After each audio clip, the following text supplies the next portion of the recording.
Stuart broad की सबसे पहले बात करेंगे कि स्टुअर्ट ब्रॉड ने क्या कमाल लग रहे थे वैसे आज वो, मगर आज उन्होंने कमाल भी कुछ किया कमाल तो किया ही है, लेकिन जिस तरीके से उनका नो बॉल वो नो बॉल हो गई, नहीं तो स्टुअर्ट ब्रॉड का दिन बन गया था और इंग्लैंड का भी दिन बन गया था अगर वो गेंद नो बॉल ना निकलती। चलिए स्टुअर्ट ब्रॉड के आंकड़े आपको दिखाते हैं, फिर उनके बारे में चर्चा करेंगे उन्होंने किया क्या है। बिल्कुल सही बात है। चलिए, ओवर इन्होंने 16 फेंके हैं, 3 मेडन है, रन इन्होंने 49 दिए हैं, विकेट इन्होंने 2 ले लिए हैं, इकॉनमी रही इनकी 3.06 की।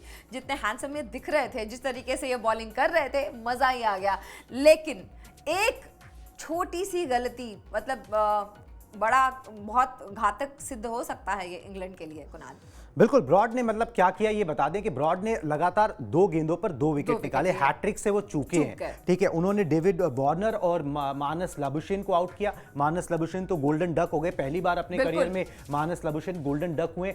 15वीं बार उन्होंने डेविड वार्नर को अपना शिकार बनाया। मतलब ये एक तरीके से आप रिकॉर्ड की तरफ वो बढ़ रहे हैं कि कोई एक गेंदबाज एक बल्लेबाज को कितनी बार एशेज में आउट कर सकता है। वो एक 19 का रिकॉर्ड है। तो ये लग रहा है डेविड वार्नर के दिन ही खराब चल रहे हैं उनके दिन खराब चल रहे हैं और वो रिटायरमेंट की बातें करने लगे हैं। मुझे लग रहा है कि वो जब रिटायरमेंट लेना चाहते हैं, बोल रहे थे जनवरी में पाकिस्तान सीरीज, अगर इसी तरीके से प्रदर्शन रहा तो टीम उससे पहले ही बाहर का रास्ता खुद ही बाहर कर देगी, खुद बाहर का रास्ता दिखा देगी। चलिए, 2 गेंदों पर 2 विकेट निकाले। उस समय लग रहा था कि भाई इंग्लैंड हावी हो गई है और कमाल का उस समय प्रदर्शन था। पहले ही सेशन में ये सब कुछ हुआ, जो 2 गेंदों पर 2 विकेट निकले, जिससे कि ऑस्ट्रेलिया बैकफुट पर गया। डेविड वार्नर को मैंने जैसे बताया 15वीं बार अपना शिकार बनाया। लाबुशेन को गोल्डन डक पर जो है वापस पवेलियन भेजा। पहली बार लाबुशेन इस तरीके से आउट हुए हैं।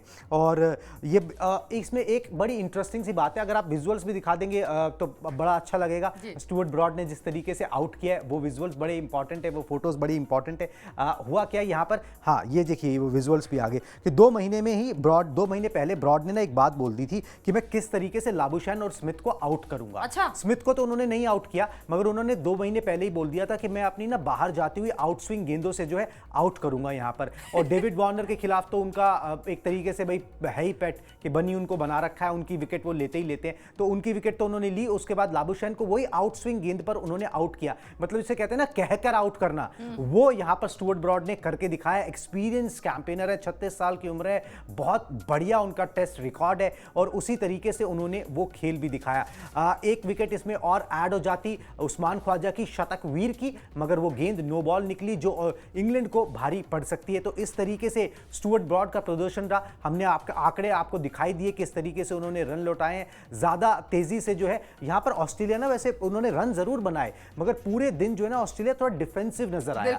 या फिर आप ये कह सकते हैं भाई इंग्लैंड को हमने देख लिया, उन्होंने 5 रन प्रति ओवर बनाया, उसके बाद आप ऑस्ट्रेलिया की बैटिंग देखते हो कन्वेंशनल टेस्ट स्टाइल, तो वो आपको डिफेंसिव ही नजर आता है। मगर तारीफ करनी होगी बेन स्टोक्स की, उन्होंने आज जो अपनी फील्ड प्लेसमेंट्स भी रखी, खिलाड़ियों को ऊपर रखा, चौके छक्के पड़े मगर खिलाड़ियों को ऊपर रखा कि भाई वहां पर मैं जो कैचिंग पोजीशंस में रखूं। एग्रेसिव ब्रांड ऑफ क्रिकेट जो वो खेलना चाहते हैं, कितने कामयाब होंगे कितने नहीं होंगे वो तो एशेज के बाद ही पता लगेगा, मगर वो उसी थ्योरी पर जिसे बेसबॉल कहते हैं उसी थ्योरी पर वो चल रहे हैं, आगे बढ़ रहे हैं। स्टुअर्ट ब्रॉड ने भी उसी तरीके से गेंदबाजी की है। बिल्कुल सही बात है, अच्छी गेंदबाजी की उन्होंने, और अगर एक और विकेट मिल जाता उनको लाइन में तो वो हैट्रिक हो जाता। खैर, अपने हिसाब से तो उन्होंने पूरी कोशिश की थी कि ख्वाजा को आउट कर दे, लेकिन वो एक चूक है, मुझे लगता है आज नींद नहीं आएगी उनको। बिल्कुल, वो एक चूक जो है ना वो भारी जरूर पड़ेगी और थोड़े से नाराज भी नजर आ रहे हैं, थोड़ी सी बहस भी करते नजर आ रहे थे। देर तक उन्होंने अंपायर को अपने पैरों के हिसाब से समझाने की कोशिश करते रहे, लेकिन अंपायर वाज लाइक नहीं, बिल्कुल भी नहीं, वो नो बॉल ही था। आजकल टेक्नोलॉजी इतनी है कि आप उसमें बहस नहीं कर सकते ना, क्योंकि कोई मार्जिन ऑफ उसमें एरर नहीं है, कोई ग्रे एरिया है ही नहीं। या तो है नो बॉल या फिर नहीं है। वो नो बॉल निकली गेंद, नहीं तो उस्मान ख्वाजा जो है पवेलियन में होते और टेल जो है ऑस्ट्रेलिया की शुरू हो गई होती, तो ये गारंटेड होता कि अगली सुबह 30 दिन की सुबह इंग्लैंड उनको निपटा देगा। हो 50, 60, 40 जो भी है लीड ले लेगा और 40-50 रन की लीड होती है और फिर उसका फर्क अलग ही देखने को मिलता है।